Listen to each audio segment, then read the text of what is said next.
Call that a couplet when the green is right there touching the red, and it's not. So we don't have a tornado couplet at this time. If you're in McCamey, you're watching, it's probably loud out there in McCamey. Lots of thunder, lots of lightning, and some pretty heavy rain making its way in. But this tornado is moving kind of in this direction, not towards you. That's the good news. But we're still expecting 1 or 2 inches in this area. It's all going to depend on the track of this low pressure system right here. If it moves to the north or to the south, we could see differences in that 1 to 2 inches. We can expect some of these gusts to be 40, even 50 miles an hour as this storm rolls through the area.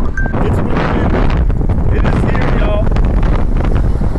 Dust storm moving through. As the next chapter of this storied rivalry will be written, we've got Permian and Midland Lee under the Friday night lights with the district on the line. Who's going to be perfect tonight? Let's get to some highlights. You head to the Rockhounds game. Make sure to drink plenty of water, though. They sell it for just a quarter. If you get water at the Rockhounds game, it's just a quarter. So make sure to get plenty of that. 98 degrees at first pitch.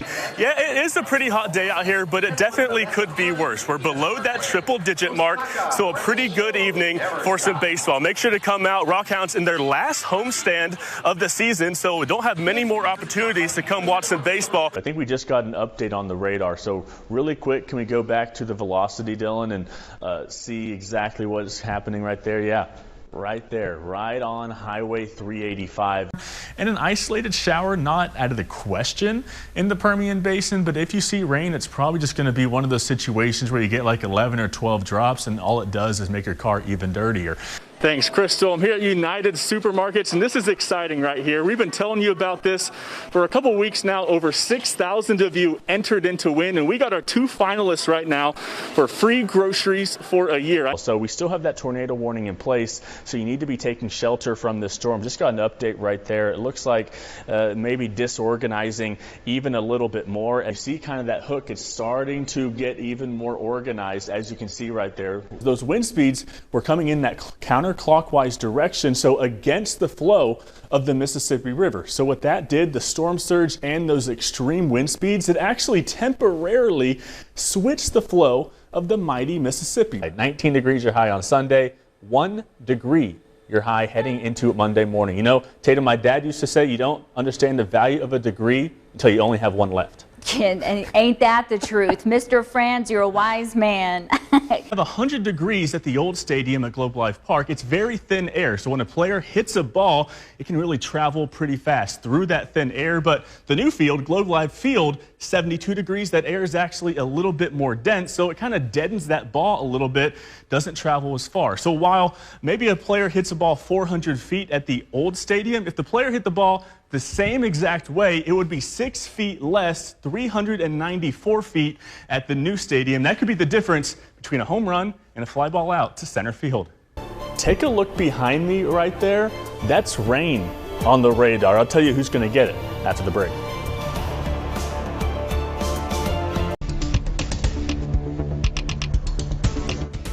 Well, guys, this Arctic blast continues, and it will for the next few days. Current temperatures across the Permian Basin, low 20s all across the area, kind of hovering in that range over the past several hours all day today. 27 Pecos. Marfa starting to cool down to 41 at this point, but these temperatures, they'll continue to go down just a little bit tonight. It's going to be another Arctic night out there.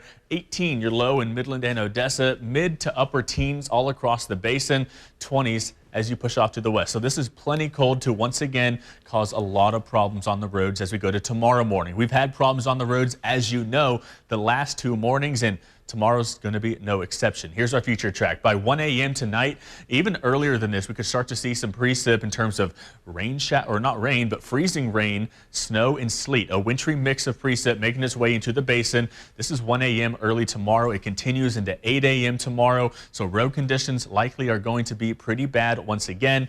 By 4 o'clock tomorrow afternoon, mainly just cloudy across West Texas, but not going to be like that for long because more snow is in the forecast on Sunday. This is actually the most snow of the entire forecast. 9 o'clock in the morning, a few showers, but the heaviest activity not until later in the afternoon and the evening. This is 7 o'clock Sunday evening. Snow widespread across West Texas. Here's a look at when we're expecting our roads to be either okay or pretty bad over the next few days. And the only time they're really okay is right now, a 2 out of 5 on the storm impact scale. But over the next few hours, after that sun goes down, we could start seeing some of that wintry precip. Those road conditions are going to get worse. A 3 out of 5 there. Tomorrow's not going to be good. Pretty high impacts there. And then Sunday and Monday, that's our worst impacts on the roadways as we get those temperatures to record levels and we get quite a bit of snow in the forecast. Here's tomorrow, though. Again, in the morning, we have that wintry precip, 40% chance at 6 a.m., decreasing as we go towards noon, and those temperatures stay cold all day, not increasing very much at all from the teens into the low 20s